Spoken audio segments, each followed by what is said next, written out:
afternoon. I'd like to call this meeting to order. If we could bring the noise down, please. Good afternoon, and welcome to the Budget and Finance Committee meeting for December 9th, 2019. I'm Paul Krikorian, Chair of the committee, joined by my colleagues, Mr. Price, Mr. Blumenfield, and Mr. Bonin, and we are ready to begin today's meeting.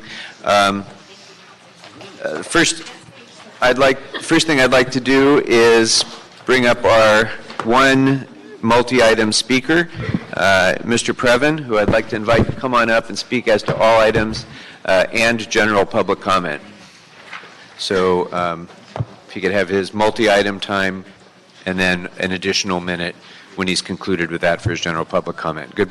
Will there be any update on the fiscal policy item or the FFP? This is your turn to speak, sir. So that's why you're doing that. Thank you. I appreciate it. It's Eric Previn from Studio City, and for the record, trying to be a candidate for CD2.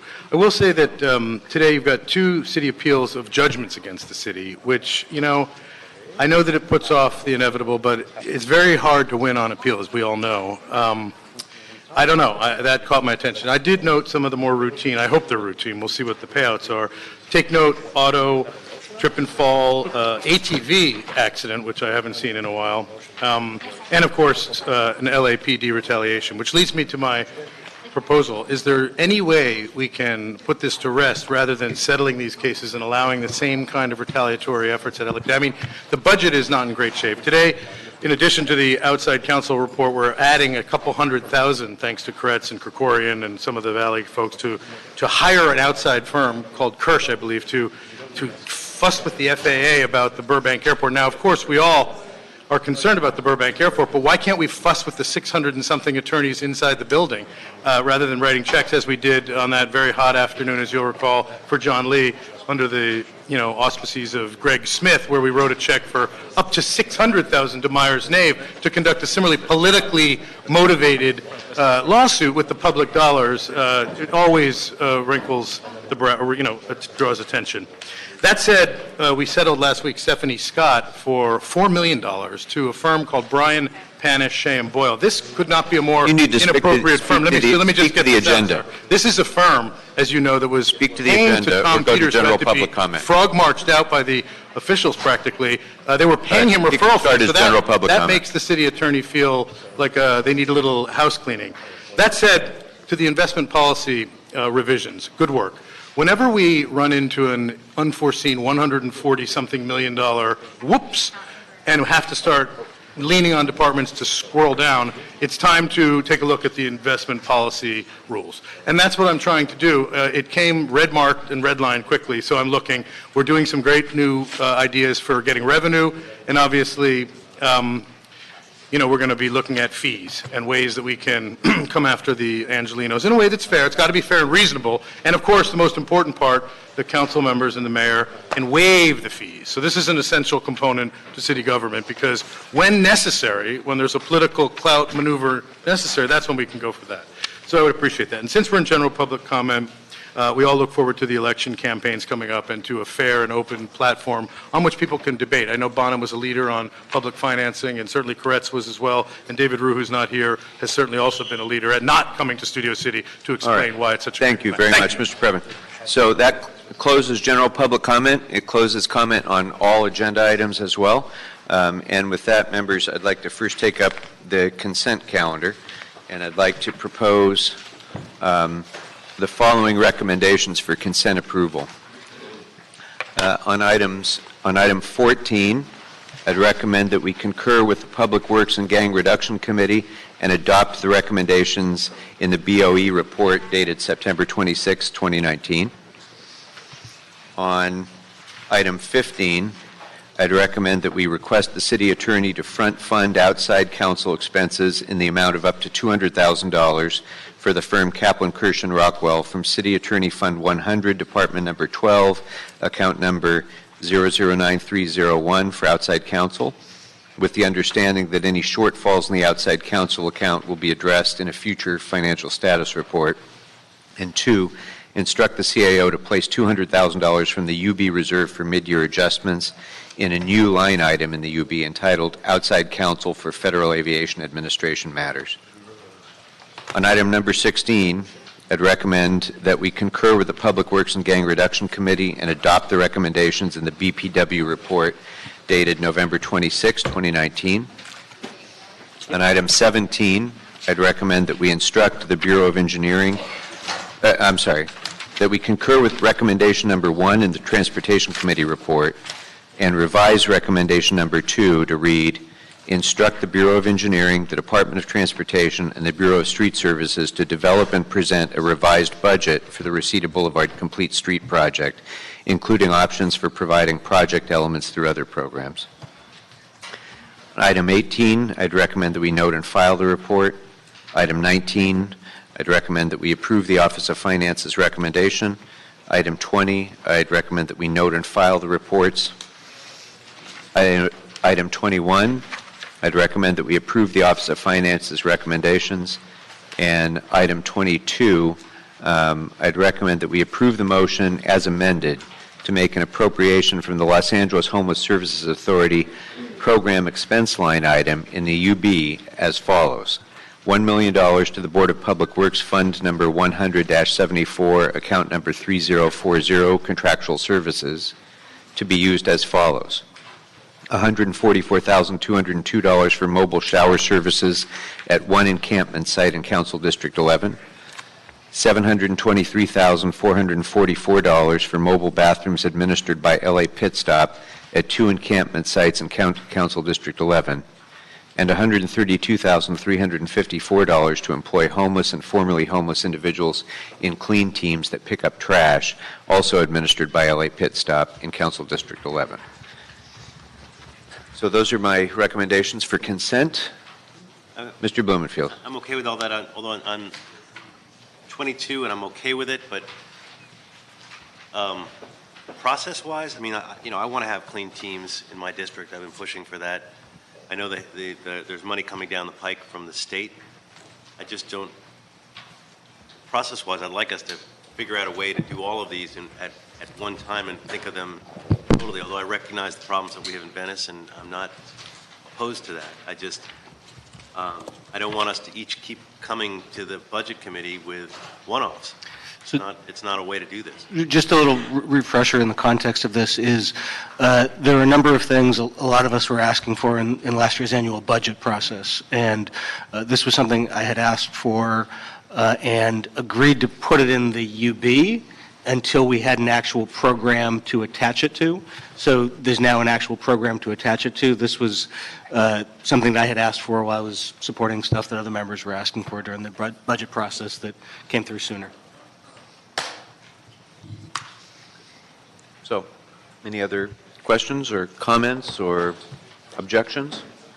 Seeing no objections then as to those items, it will be the action of the committee to approve the recommendations that I had just read. So that will bring us next, members, to the FSR.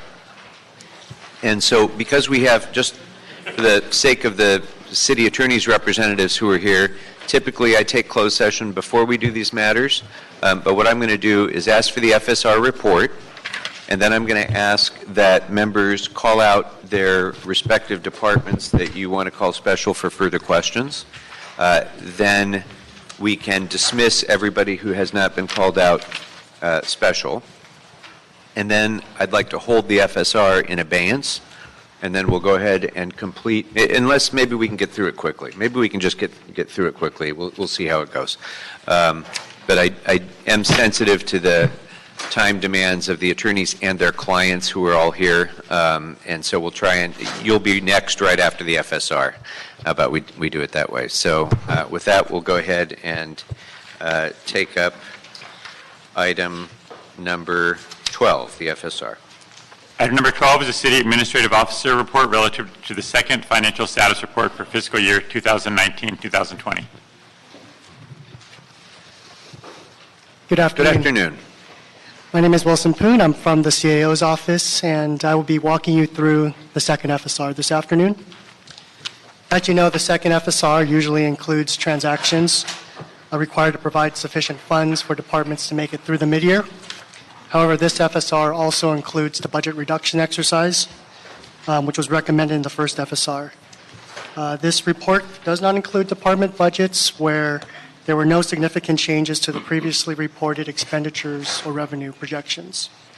For departments that were reporting over expenditures, we provided an update in this report to those over expenditures. And for departments that were identified in the budget reduction exercise, we also included service impact statements next to the narrative. So first, I'll start off with our revenues.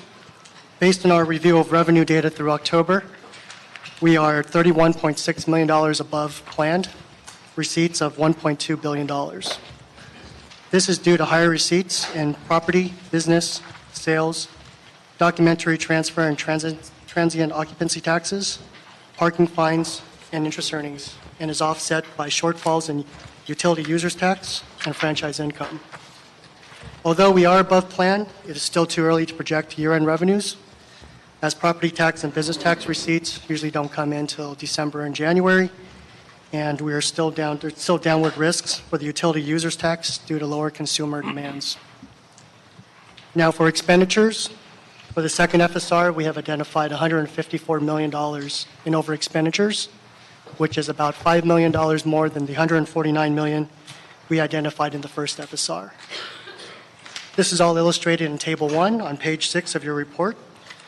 These over expenditures are mainly attributed to the increased salary obligations pursuant to the new labor agreements, as well as the unbudgeted costs related to the recent wildfire incidents.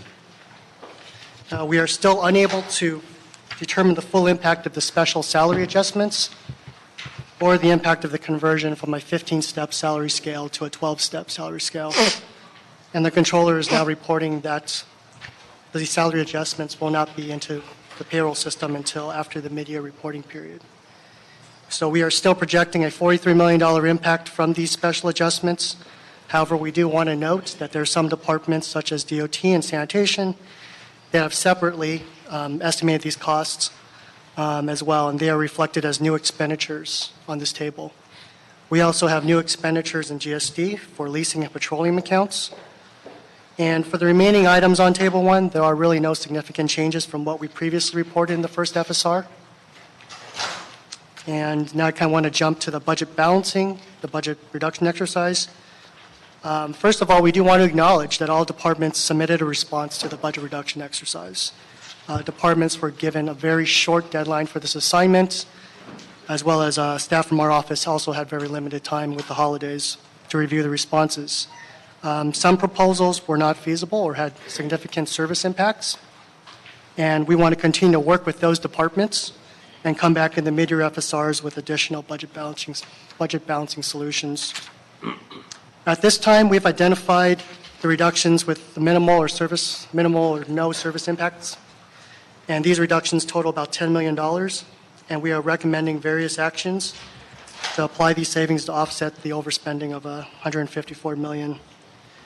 These reductions are all illustrated in Table 4 on page 10 of the report, and these include a transfer of about $3 million from various funds and departments to the UB Reserve for Mid-Year Adjustments accounts. For departments that were already reporting overspending, we recommend that for both the personnel and police departments that they implement their budget reduction and apply to generate about $6.9 million in savings to be retained within the department to offset their existing over expenditures. For the ethics department, we also recommend that they implement their budget reduction proposal to generate about $100,000 in current year savings, which will be used to offset next year's general fund appropriation to their operating budget. For our reserves, total city reserves are $562 million, or 8.55% of the 2019-20 general fund adopted budget. With the $3 million transfer we just talked about in the budget reduction exercise, the UB reserve for mid-year adjustments will increase from $35 million to $38 million. Reserve fund balance was reduced by about $10 million from $419 million in the first FSR to $409 million in this report. This reduction was due to interim and pending transfers and adjustments to and within the fund. The balance represents a 6.22% of the general fund budget, which remains above our 5% reserve fund policy. There are no significant changes to the budget stabilization fund, and the balance remains at $115 million.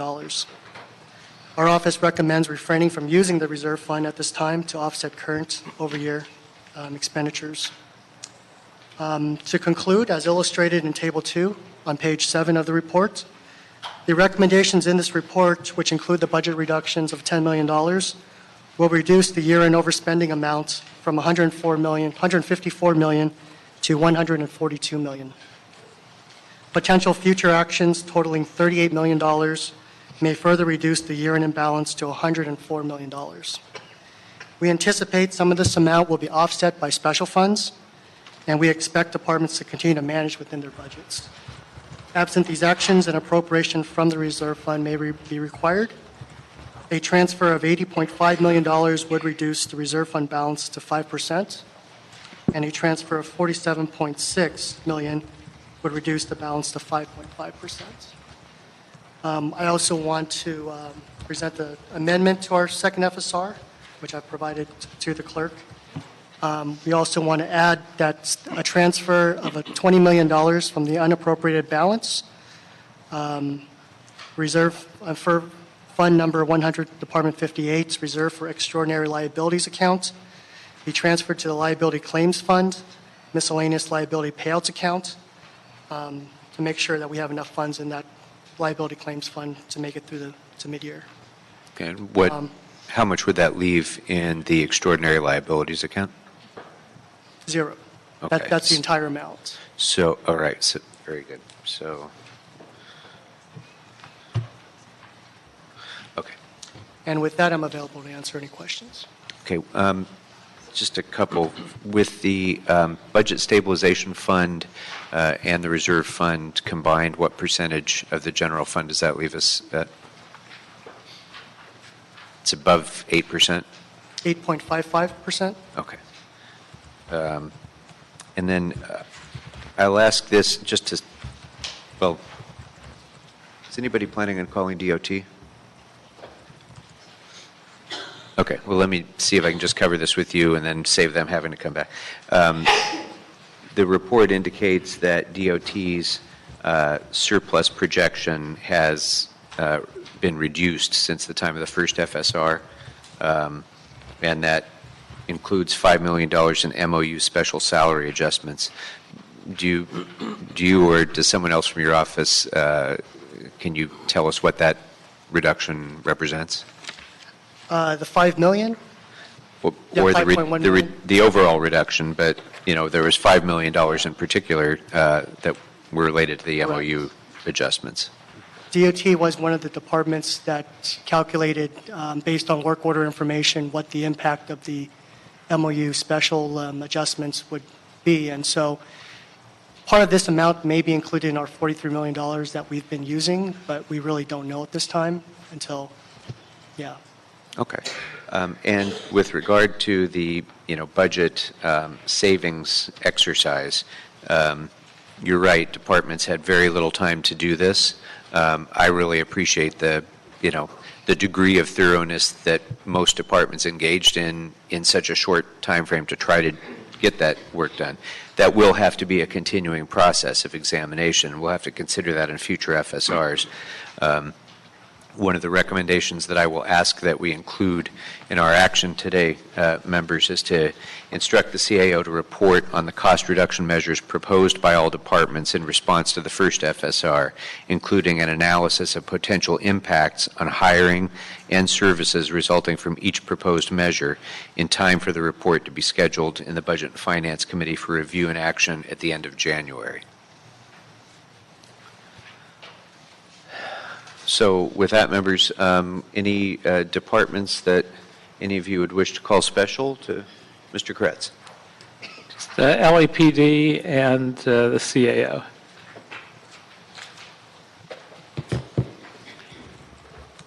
Okay. Mr. Bonner? Planning. Mr. Price? Nothing. Mr. Blumenfield? LAPD, but it's been called. Okay. I'm going to add city attorney to that as well.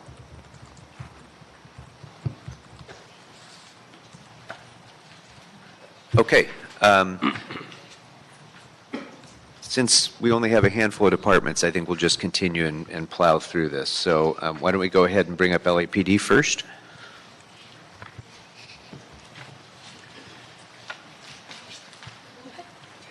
Oh, I'm sorry. For those of you who don't know our routine here, if you are here from a department not among those that we just called, thank you all very much for coming down. Appreciate your time. See you next time. Have a happy holiday and a happy new year. But please do us the favor of trying to exit quietly and don't begin your conversations until you get out of the room, please. Thank you all. Okay, LAPD. Mr. Bonnet. Oh, I'm sorry, Mr. Kretz. Yes, a couple questions. One, LAPD tends to overspend his budget, and true this year as well. And I think a lot of it's attributable to overtime. And last year we asked for a working group to look at how to reduce unbudgeted overtime expenses. And what came of that exercise? The working group met, Anne Marie Sauer with the Los Angeles Police Department. The Sworn Overtime Task Force was convened last year. It included the Police Department, the CAO, the CLA, and the Mayor's Office. And we made significant progress in determining the different types of overtime, how it's used, how we can rein it in. In this current year's budget, it was what the department feels is appropriately funded. That is actually a very small part of the deficit for this year. I mean, the overtime is the hours. We are committed to the hours that were provided in the adopted budget. It's obviously based on the MOUs that were approved. That's the biggest part of the department's deficit that's included in the FSR. The overtime, we are managing it. The chief is committed. We have everybody reporting every couple weeks, and so we are committed to managing the overtime hours that were provided, that the task Do you force actually works expect to be able to operate within the overtime that was budgeted? We do. The exception is the COLAs, and then, of course, anything in terms of unusual occurrences, if more fires, things like that. But otherwise, we are working real hard to manage that. Good. And I know we also talked about a number of improvements in technology.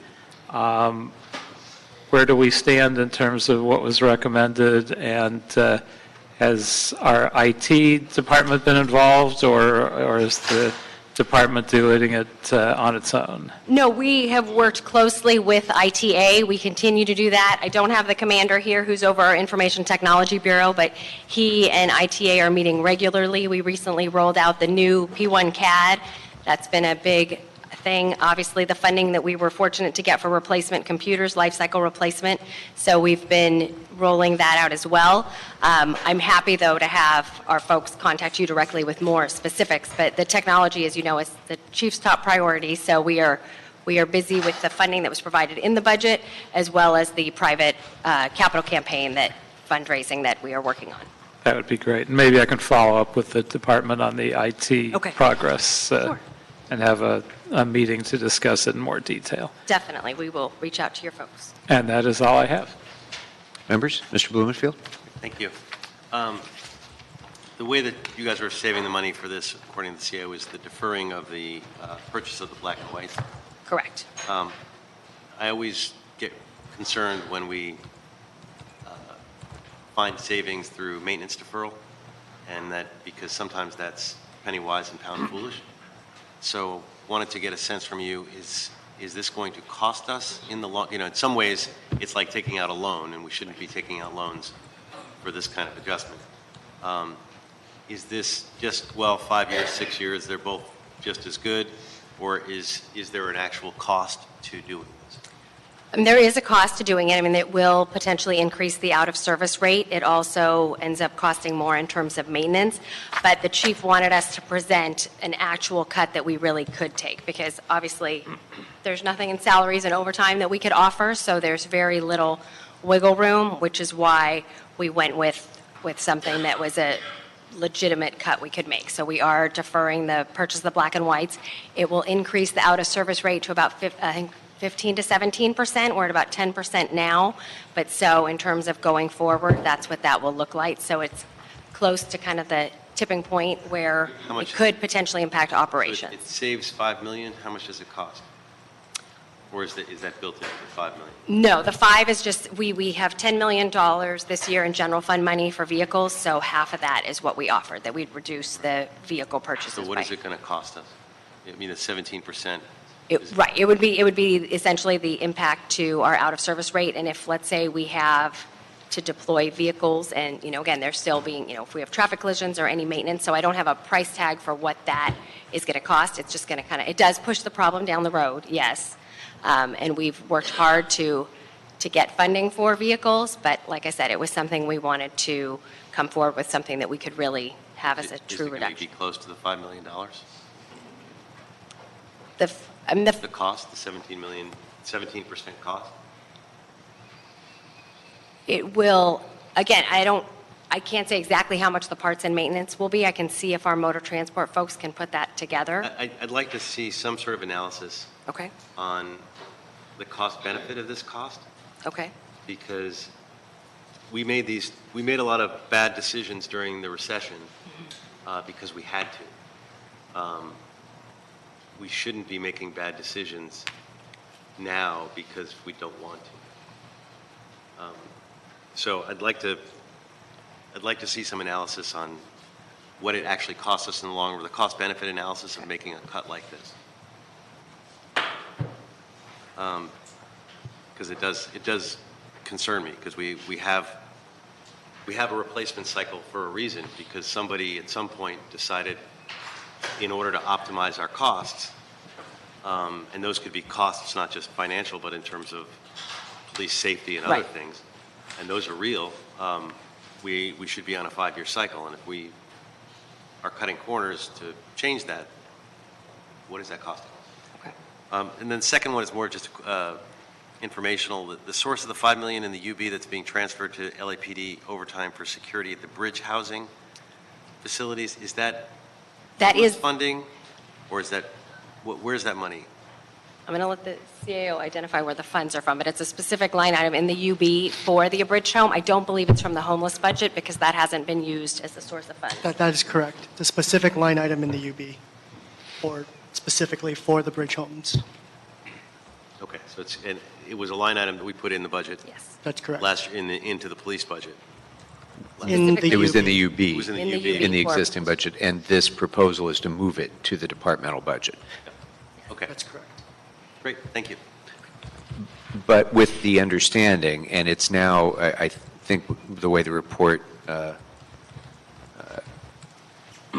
actually, does the report reflect that that transfer will be contained in a separate departmental line item now to be used only for abridged home costs? We track it that way. So we assign an overtime code for that. So, we only have the one sworn overtime account, but just like MTA and everything else where it's a specific, let's say, reimbursable or line item, we will track the overtime for each of the bridge homes. That's what we've been doing. We'll continue to do that with this additional funding. Okay. So we could let you know exactly how much is spent So on we'll be that. able to verify that that amount is spent only on abridged Correct. home-related expenses? Yes.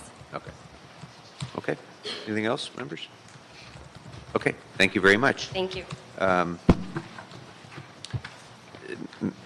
Kretz, as we bring up the CAO, is there a particular area of that you want to direct them to? Or, well, we have the CAO himself who could even join us if you'd like. Yes, sir. What can we do for you? A couple of questions. One, I know our belt tightening could be cut back a ways if we were able to cut down on our legal liability. And I don't know if we've done any cost analysis to determine whether we should invest more in effective training rather than lawsuits and litigation, and where that might cross. But it seems like there would be a good cost benefit if we put more effort into personnel and less defending bad actions that could be avoided. Councilmember, I agree, and the liability claims tries to be a fairly accurate predictor of what we're going to spend this year. sort of long-term spending to do kind of training, I was just in a meeting where we were discussing how much more we would ultimately reduce liabilities if we fixed our streets and sidewalks. I agree with that kind of long-term sort of repair as a sort of institution. It's the right thing to do, and it will, over time, save us liability claims. The liability claims account, though, really is a year-to-year account. So I believe we need it all this year. I do not recommend reducing it this year. By moving some of that money into a different service this year, that's sort of a longer range discussion at the budget that also, though, will probably cost more in the early years to save money in the out years. I don't think it's as extreme as that example, and we're probably over $1 billion, well over $1 billion in deficit in terms of safe sidewalks, whereas we might be able to spend $10 million or $20 million on every kind of logical training and dramatically reduce our legal liability. So I don't know if we've looked at where that crossroads is and what the best places would be to expend and then plan on doing that. Yes, sir, we have and departments have. I'm going to give LAPD credit. They are one of the better departments and obviously the biggest and have large liabilities at trying to analyze each case and involve if there are training things we need to do differently or policies. As you recall, we had a series of lawsuits about FLSA violations from getting uniforms on and off, from doing reports at the end of schedule where they would spend 10 more minutes finishing their report. LAPD has really done training on those, training for all its managers, and watches people's clocks. So if they end up staying 10 more minutes, it goes down in the overtime bucket. So we don't hopefully repeat that. So I do think there is sort of an ongoing feedback loop of trying to identify ways we can sort of change behavior. But I don't know if it's instantaneous.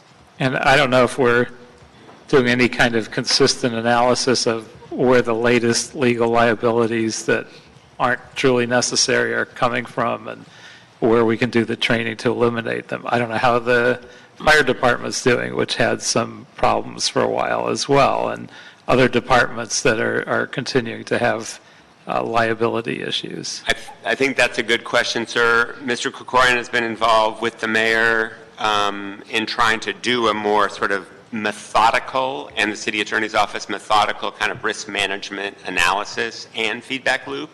The new risk management system is helping that, but we honestly need to do a better job of that. And also, overall, we're looking at around a 3% cut to all our departments to anticipate our economic downturn, although a lot of economists are saying it's not going to happen within the next fiscal year. And certainly our constituents are saying that our infrastructure and services are not where they should be. So should we be engaging in this particular cutback, or should we not? Yes, sir, we should. Our budget currently for this year is out of whack, and the projections are we're going to have to do some belt tightening. All right, thank you. That's Thank you. all I have. Anything else, members? CEO? Mr. Bonin, planning? Thank you.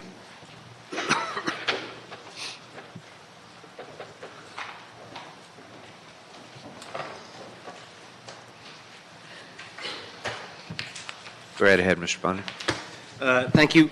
So the CAO report we have here says the budget reduction proposal for planning is to hold 6 positions vacant and reduce contractual services expenses with an impact of potential delays in implementation of policy-related work.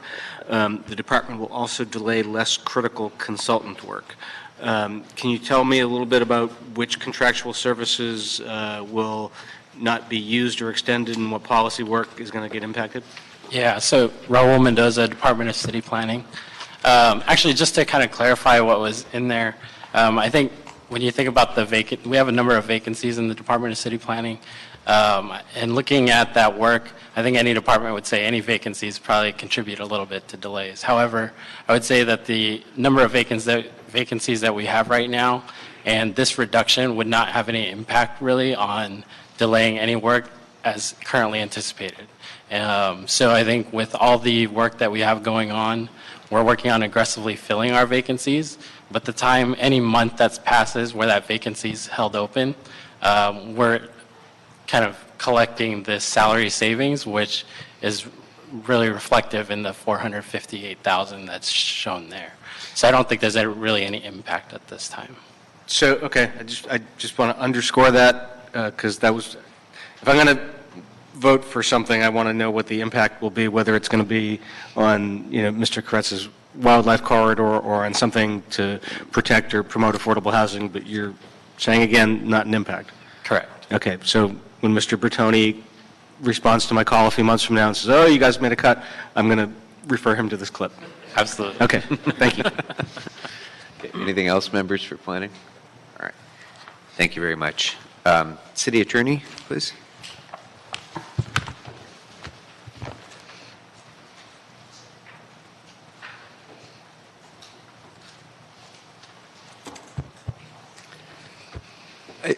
I just wanted to clarify, because we're moving, and it's understandable, moving the money from the extraordinary liabilities to the miscellaneous liability payout.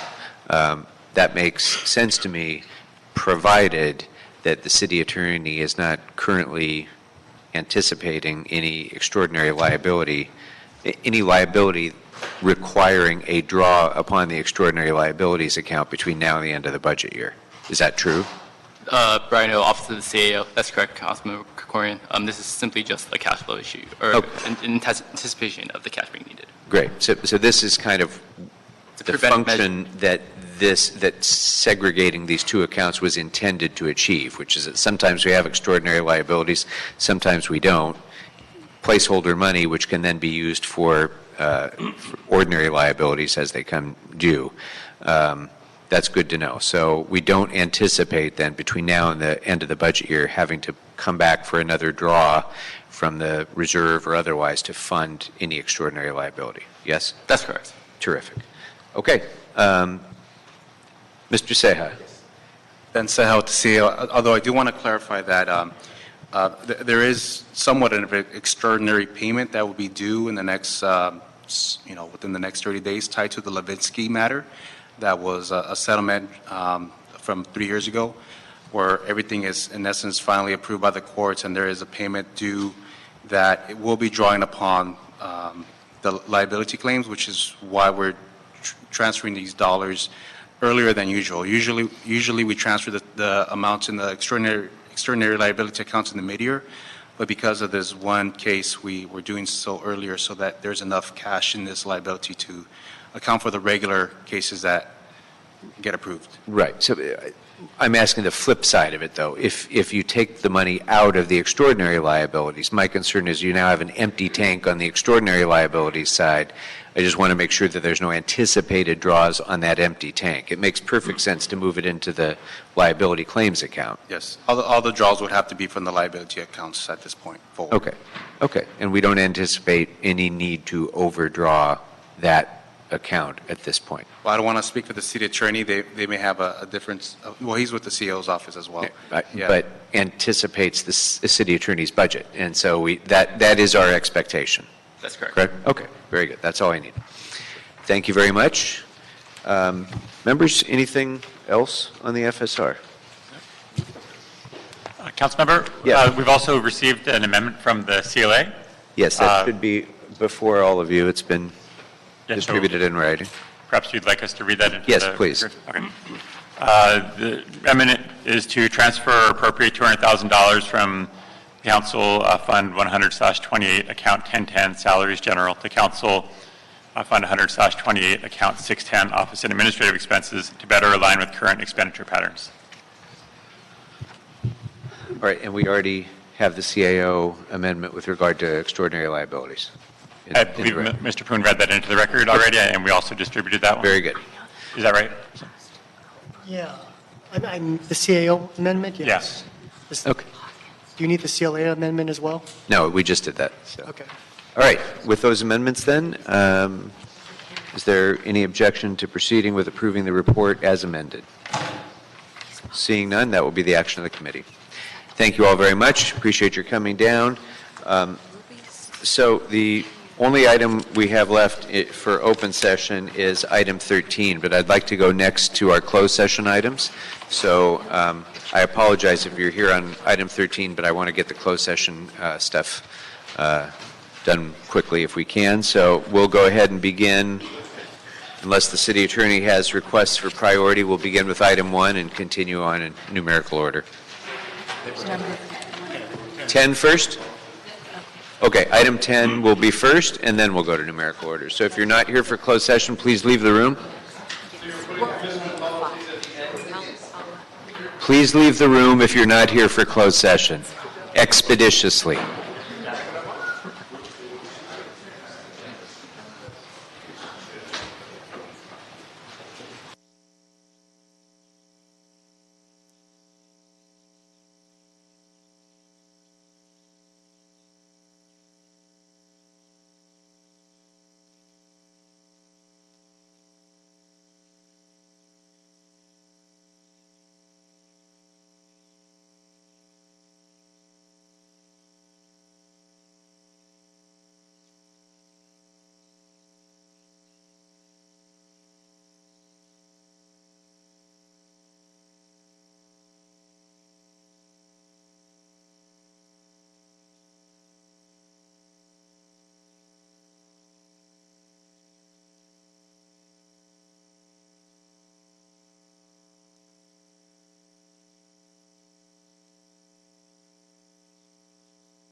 Good afternoon. I'm Jacob Wexler with the Office of the City Administrative Officer. Item number 13 is the CEO report relative to the revision of the financial policies for the City of Los Angeles.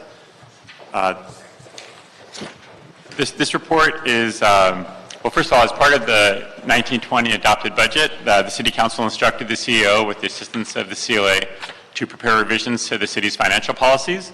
The report that's before you today is a recommendation or a series of recommendations related to the vast majority of the provisions in those financial policies.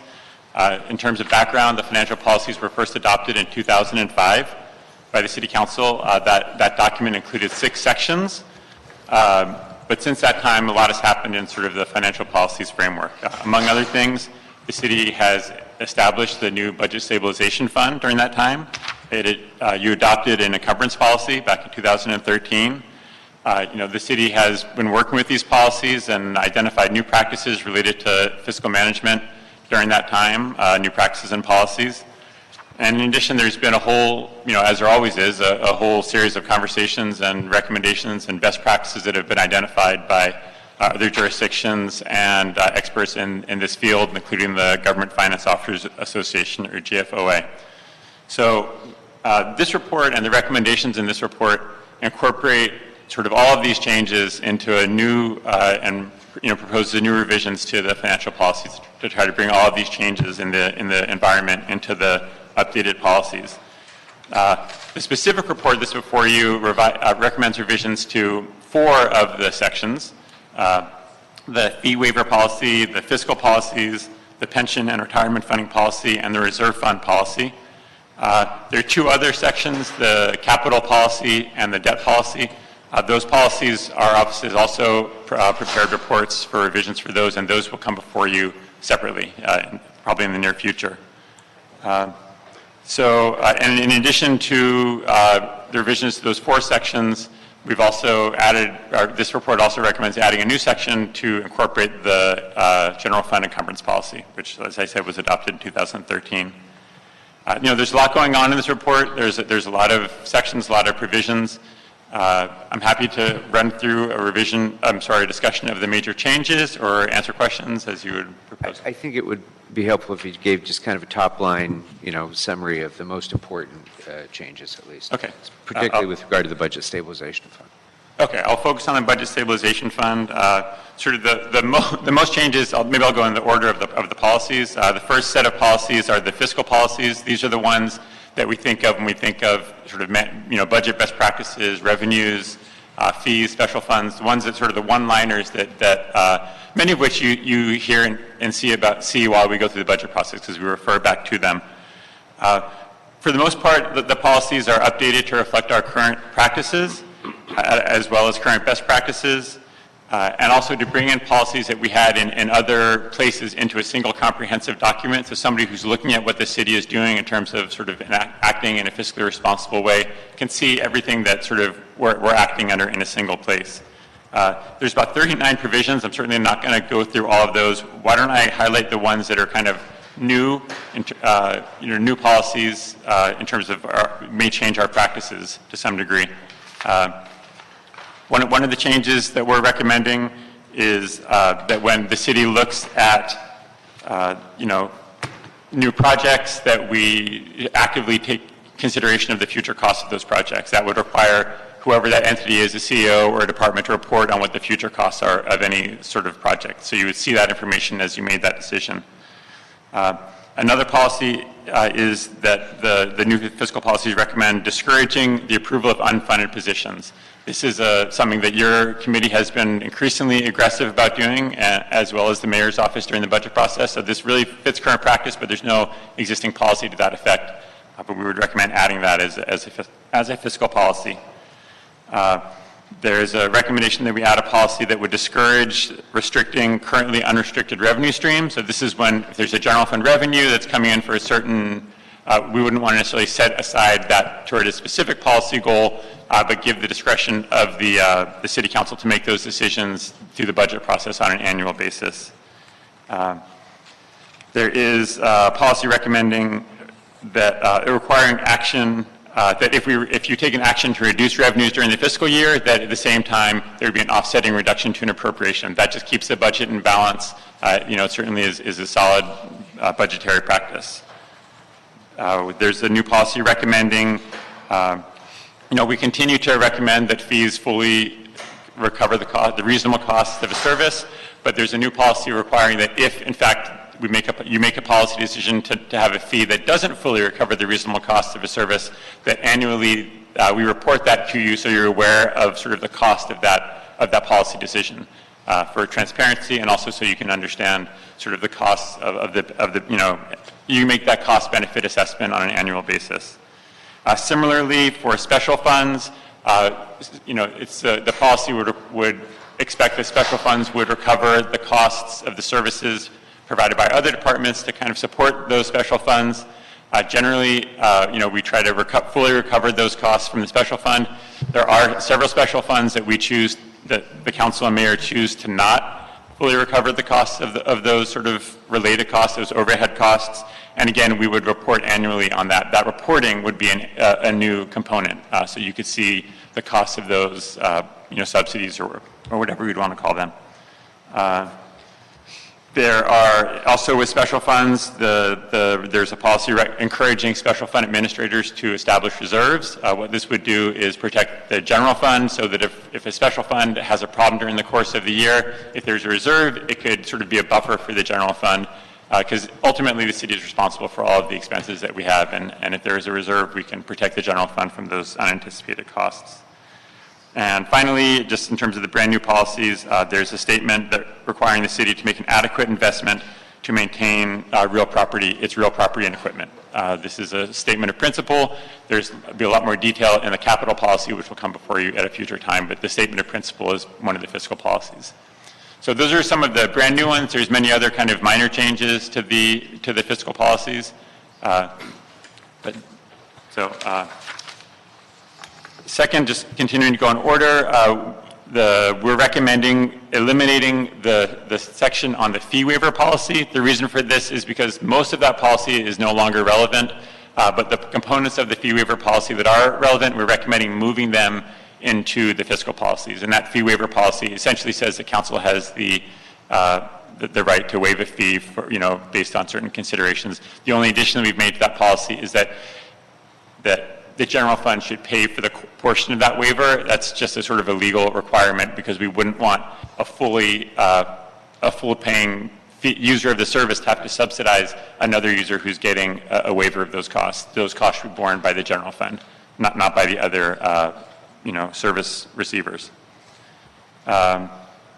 We've recommended some changes to the pension and retirement funding policy. The most significant change to this policy is as usually every 3 years, the two pension systems look at their experience and they make a new set of assumptions which could impact the city's contribution. It could increase the contribution rate. In hard times in the past, the city has requested that those increased contributions be phased in over a certain period of time. We've looked at, but in my memory, we've never actually issued a pension obligation bond. So these are ways that we can kind of defer the current requirement to fund our pension systems to future years. We're recommending that practice, not that we've done it recently, but that practice be discouraged, that the city try to pay the full cost in the current year. And if we do want to seek to look into those options, that we get a sort of a third-party independent expert to provide us with advice and recommendations as to whether it's appropriate in this situation. We don't want to take tools off the table, but we just want to recognize that it's really the obligation and the commitment of the city to bear the burden of its pension costs in the current year that those are sort of required. Okay. So now, getting on to the reserves policy, which is the part that you wanted me to focus on. And again, this is actually where most of the action is. It's with the Budget Stabilization Fund. Most of the significant changes that we're recommending are with the Budget Stabilization Fund. But first, if I could just take a step back, the reserves, the current reserve fund policy applies to the reserve fund and the liability claims account. We're recommending removing the liability claims account from the discussion of the reserves because it's not truly a reserve. The liability claims account, as we've experienced today, is really intended to pay for settlements and judgments that have been resulted from our legal actions and claims. The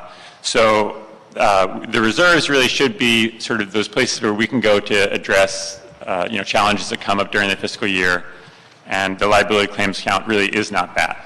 So the liability claims policies are moved to the fiscal policies and essentially retained in the same form, but moved to the fiscal policies.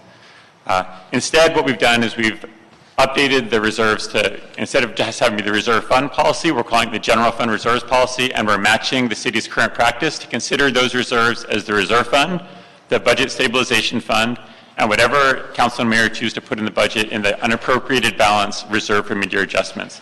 And this has been our practice to sort of count those three as our reserves for many years now. We're also setting a cumulative target for those three sets of reserves at 10%. This actually matches a policy that the council adopted in 2014 to have those reserves have a target of 10%. It's a less restrictive than the 5% reserve fund, which we really push real hard as sort of a floor for the reserve fund. It's more of a goal.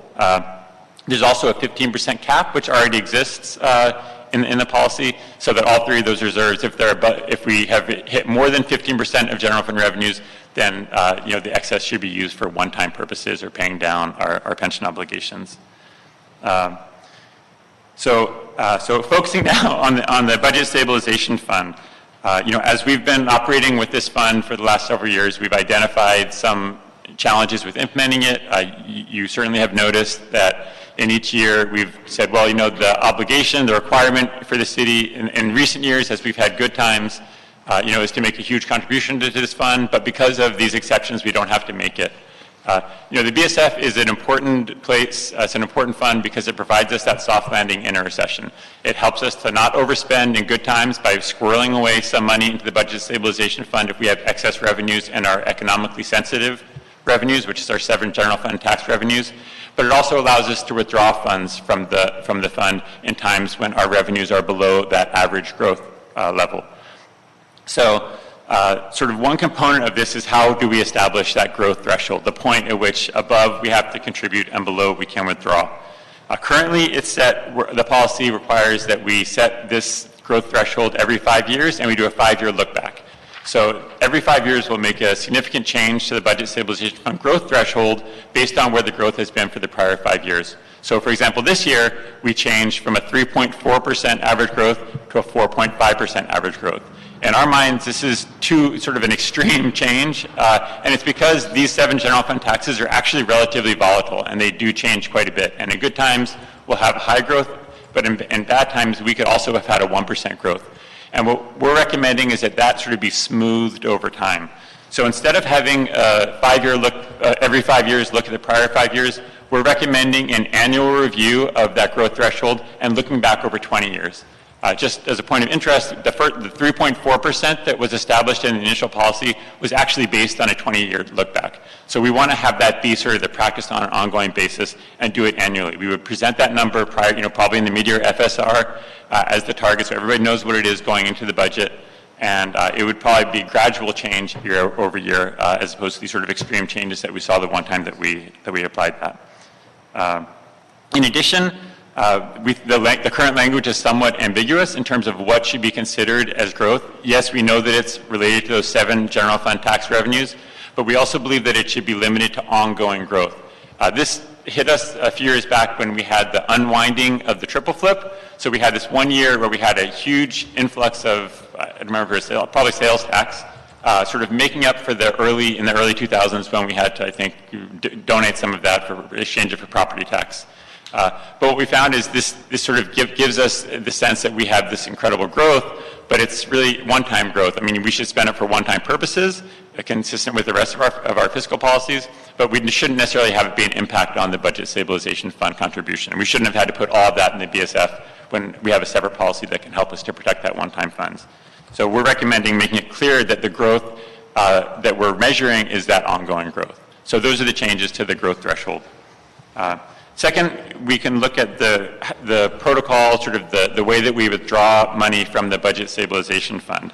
Currently, we withdraw up to 25% of the budget stabilization. We may withdraw up to 25% of the budget stabilization fund balance. And the way that it's calculated is that For every 0.1% below that growth threshold, you can take out 5% of the balance. So if we're at 4.5 now, at 4.4 you could take out 5%, at 4.3 you could take out 10%, at 4.2 you could take out 15%, down to 25%, and only up to 25%. That would be the maximum. So a couple things that we're recommending changing. First, we're recommending that the amount that you can withdraw from the fund should be based on the amount of revenues that are sort of the amount of the revenues that's below the average as opposed to the size of the fund. The size of the fund could vary from year to year. The problem that we're really trying to solve in the withdrawal is how much revenue we've lost. That's the soft landing that we're trying to achieve. So we think the amount of withdrawal should be based on the amount of revenue that's below the amount of revenue below that average growth. Second, we found when we did an analysis of the variance of the Budget Stabilization Fund, that the 0.1% increments, the 4, 5, 4, 4, 4, 3, we almost never have such a small variation. So generally, the average change from year to year is about 0.4%. So what we found is what we're recommending is that instead of having a 0.1%, the increments that you go down, that you have a 1%. So in other words, if we're at 4.5%, at 3.5% you can take out 5%, at 2.5% you can take out 10% on down to 25%. What this does is it would slow down the amount that we could withdraw, but it gives us really that soft landing. It gives us sort of the incremental. We may not need to take out a full 25% if we're only 1% below in these revenue sources. But we want to have those funds available to us if we have actually a really bad recessionary year. So we're trying to kind of slow it, but also have it reflect the true variation of that funding source. Of those revenue sources. So those are the recommended changes to the withdrawals. On the deposit side, the current policy requires, it's the same increment, there's no increment. Every dollar above the average, we are now expected to deposit into the Budget Stabilization Fund. But we do have exceptions to this policy. So currently what we're doing is, if you're above the average, whatever amount you're above the average, it all has to go into the Budget Stabilization Fund, unless you spend it for capital, or unless you choose to spend it to keep the reserve fund above 5%, or if you declare a fiscal emergency or make a policy decision to not comply with the policy. So what we found with this is that, we had these big contributions that were required, but we almost never were required to actually make a contribution because we could take almost a full amount in recent years and put it towards capital. We'd made a decision to do that. So the BSF has been relatively stable because we've never actually made the deposits that we were expected to make. So what we're recommending is that deposits mirror the withdrawal policy, that we have a maximum deposit of 25%, just like the maximum withdrawal is 25%, and that the increments that require contribution go, instead of from being that we have increments so that we phase up into those contributions. So what we're recommending is, instead of the full 1% that we're doing on the withdrawal side for the increment, we're recommending a 0.5%. And what that would do is it would mean that we would end up making deposits on average slightly larger than the withdrawals that we would make. So we would allow the fund to grow over time, but it would be, we would hope, a manageable contribution, as opposed to the 100%. If we're only 0.5% above, we would make a 5% contribution to the Budget Stabilization Fund. If we're 1% above the average, it would be a 10%. If we're 1.5%, it would be a 15%. If we're 2%, it would be a 20%.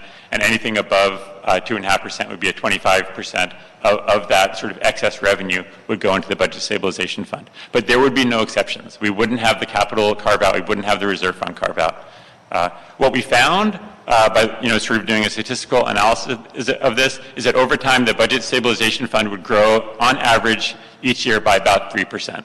So it would grow gradually, slightly faster than the budget would grow, if you look at the average growth of the budget as a whole, so that we would continue to have sort of a slight growth in the fund over time. But we believe that this would be a deposit, these deposits we could actually make, as opposed to the ones that we've been that we've been able to get exempted from because of the exemptions to the policy. But why shouldn't those formulas be entirely parallel? We assume that, it's going to be growth years half the time and decline years half the time, or, it's a bell curve, right? Yes. And the point of the Budget Stabilization Fund is to squirrel away money in good years that you can then spend in the bad years. It's not to just squirrel away money. Correct. And so what I think that the thought was if we could have sort of a gradual growth that would match the overall budgetary growth, then the BSF would remain in proportion with the rest of the general fund. And it also sort of allows us to make progress possibly towards that 15% cap. So it's a gradual, not an aggressive growth.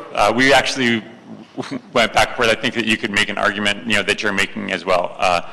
And in the end, we think this gives us provides a little bit of, it shows sort of a level of fiscal conservatism, but also allows the growth to match the budget growth. Okay. So even though it's a, 100% difference between 0.5 and 1%, you project that over the long haul produces 3% growth in the BSF? Correct. Yeah. Okay. Yeah. I don't want to figure that one out. No, I didn't. It was. Sorry. Let's. I have a bunch of questions, but are you still presenting? I'm sorry. Oh, I can answer a question. You go ahead and finish. Okay. Well, one last component of the budget stabilization fund, which is that we did in the document that's before you, we're recommending that that there be a cap on the budget stabilization fund of 2.75% of the general fund. But because we realized that because of the 15% overall cap, that's duplicative, so we're actually recommending to remove the cap on the budget stabilization fund. It was a discretionary cap that we would recommended, but we're recommending just keep the 15% cap on overall reserves and remove, and we have language that we gave to the clerk, recommend removing the specific cap of the BSF. Okay. That's actually the end of the reserves section. The other parts, the only other thing that we did is we incorporated the general fund encumbrance policy, which is, there are only minor changes to that and consistent with current practice. So I don't have anything. So. Great. Okay. Just starting with the last point, going to 15% overall, but we have a 25% cap on the deposits in any given year. Yeah. What's the purpose of that cap? If we were to have a windfall of the 15%? Of the 25%. The purpose of that is really to give us because we have, what we found is that the contribution amount because the current policy requires 100% contribution. And so we've been having in the last few years required contributions in the $75 to $110 million range. That's because we want to spend money on capital expenses. Because we wanted to spend, and instead we chose to spend that money on capital. But what we'd like to do is have a policy where we can actually comply with making a contribution. I think it would be very difficult to sort of make that $100 million contribution in the very good years because of all of the demands for services and all the valid demands for services. I guess what I'm thinking, there's a possibility the split roll could pass, right? Yes. And if that does, we are going to have a windfall. Mm-hmm.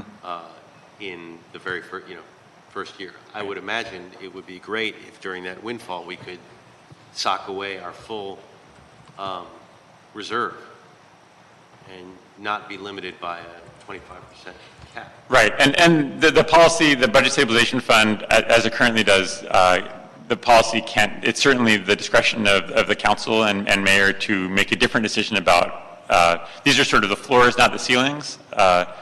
The withdrawal is a maximum. The 25% is a ceiling, not a floor. No, you could make a decision to as part of the budget process, to increase the contribution to the budget stabilization fund, just like you have the discretion to make any other appropriation that you would make. Sure.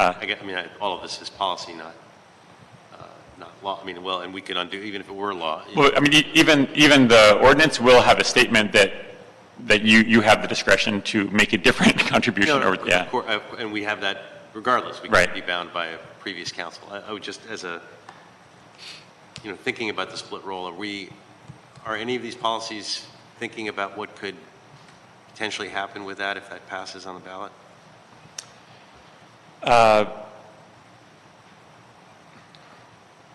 Well, not explicitly. Certainly all of them are related to how we responsibly manage our fiscal resources, and so yes, but we didn't have discussions about the split roll passing as we were going through the process of developing the. They'll keep that as a separate conversation. I've been thinking about that, but that's going to be a bigger conversation, I guess. I think so. In terms of the 10% You said that's what we have now? I thought we were closer to 7.25%. Oh, so there's a goal, a policy goal of 10% for the cumulative reserves of the city. That was adopted in a report back in 2014 by the council. The current, I think in the FSR we reported 8.55% is the current balance of those three reserves. So that's currently what it is? Currently we're at 8.55, and we've been heading, trending up. So we're getting towards that 10% level gradually over time. But that's been our policy to go to the 10%. The goal has been 10% for the last 5 years. Okay. And then the unfunded position discouragement, is that fiscal policy, or is that more about policy, so to speak? Because it doesn't really cost us more money to have these unfunded positions. It's always the argument that's made when in the budget process, it's just position authority, it's not an actual position. But it may be a good policy, but it's more about, to me, it's more about controlling what the departments are spending their money on versus how much is being spent for. Yeah, so I guess I would, we were looking, the recommendation is to add it as a fiscal policy. It's a best practice of GFOA to fund the positions that are included as part of the budget. There is definitely are policy components, because when you give somebody an unfunded position, you're kind of giving them a request to provide a service and not the resources to do it. You're also giving them the discretion to decide which ones they will and won't do, because, right. So. Well, yeah. I kind of agree with the policy, but it's more of a policy, in my view, not giving them the discretion to decide where to spend the money as opposed to how much money is going to be spent. Yeah, I mean, I think from the fiscal perspective, we look at it as, well, what if a department goes forward, they have all these authorities that aren't funded, and there may be a temptation for them to not. Well, for one thing, we have a budget that doesn't fully fund the services that you're saying that you're providing. So that's, I think, a fiscal component, that the budget should pay for, it should tell you what services are going to be provided and provide enough money for those services to be provided. It should be sort of an honest, transparent document. So from a fiscal perspective, I think that's a best practice. And, also, if a department should be given the resources to provide the services, and if they don't, maybe they'll go forward and they'll hire above what they should have because they have the authority to do so. So you may be putting yourself in a position the next year where fiscally you have to make up for this gap. I mean, our departments haven't, well, occasionally we've had that before us for certain departments. On occasion, they may overspend based on authorities that they have or even don't have. But so this is sort of, I think that's a fiscal component to it, but there certainly are policy components to it as well. And then the offset piece worries me a little bit. If we're going to require offsets for actions during the year, is that the idea? Yes. So if an action is taken to reduce a revenue, is this the offset you're talking about? Then we're recommending that you adopt a policy that there be an offsetting appropriation reduction as well. And that's simply because if we're going to take down revenues, we have to figure out what we're not going to spend the money on anymore, because otherwise our budget will be out of balance. I like seeing those decisions made in the bigger context of the budget. Yes. Rather than, like I think about microtrenching. Yes. That is something we just dealt with in the, fiscal policy. Yep. And it is an action that lowers our revenue, but it is a policy action that makes a lot of sense, given our goals for 5G, given the fact that we want the offsets to be, the price to be reflective of the actual service, and given that we're trying to encourage people not to cut our streets up. Right. And so it makes sense to me from a fiscal perspective, long term, but it's not something that we're, if we had to require an offset and then set that against another policy. Yeah. So I would just, for that particular one, as we just reported in the FSR that you approved, we are monitoring the Street Damages Restoration Fund, and in the mid-year, we are going to have to make recommendations to bring down certain appropriations, because there's not, and it's not just because of the microtrenching, that's actually a small portion of it, because of the novelty of the... But that's the way to do it, is in the FSRs, when we look at the bigger picture, as opposed to when we take the action to allow, to say to a department, you can't lower the, you can't allow micro-trenching unless you have an equal and offset, doesn't make sense. I think we have to allow that, and then in our FSR process, we figure it out. Right. I mean, I think that what would have been required in that situation would be in that micro-trenching report, simply a statement that, instruct the department, street services and CEO to report back either in a future report in the FSR with recommendations to reduce the appropriations to match the lost revenue. I mean, if it's that simple, then I guess I'm cool with it. I guess I worry about if it gets too. Well, I think for that one, because that's for a special fund, in a way, it's a little bit easier to kind of make that for the general fund. If we're going to say, hey, we want to reduce business tax in this current year, and we're going to have $10 million of revenue, so we're going to have to find some way to balance that, and we're going to have to take that broader look. It may not be one department. We have to identify places where we have anticipated surpluses to do that. Part of it, I think, is that the best way to do that type of revenue change is to do it in the context of the budget so that you can actually make those decisions looking at the full picture. And I think part of this policy is to encourage that type of decision be made in the context of the budget. And our office currently, when there are recommendations to reduce revenues, we tend to recommend, okay, if you want to reduce your revenue, fine. Let's do it effective July 1st so that we can figure out how we're going to what we're going to offset, what we're not going to do as part of the full budget process, looking at all the services and all of our priorities. So that's been our recommendation in recent years. And I think this kind of reinforces that would be probably the recommendation that we would continue to make. And then with respect to the encouraging reserve funds and special funds, how does that work with state law? Because state law was very clear about not allowing you to it has to be, exactly cost recovery. So if we're banking reserve fund, then someone will come in and tell us that we're charging too much. Yeah. Right. No, and we thought about that, and we had that same discussion and realized that was going to be a problem for certain special funds. And so it's the language is we're permitted by law. So not all special funds will be permitted according to the restrictions of their uses to establish reserves. What special fund would be permitted? Well, there are several special funds where we do have reserves at this time. And maybe they're reserves for future costs. But we'd have to look at the requirements and the provisions of those funds, to see whether or not they would permit that type of reserve. All right, thank you. Mr. Price? Okay, so we've got a few amendments here, right? Yes, sir. The one to the Budget Stabilization Fund, eliminating the 2.75% cap. Okay. So with those amendments, with the amendments on the BSF, is there any objection to going ahead and approving this item? Seeing none, thank you very much. This was a long time in the making and a lot of work. And every piece of the sweater that you touch involves other threads. And so I really want to thank and applaud the CAO for putting a lot of work into this. And I think it is a good, some of it I like, some of it I don't like as much, but I think overall it's a good step forward to modernizing our policy. So thank you very much. It'll be the action of the committee to approve the item as amended. And with that, there being no other business before the committee, we are adjourned. Thank you, guys. Thank you.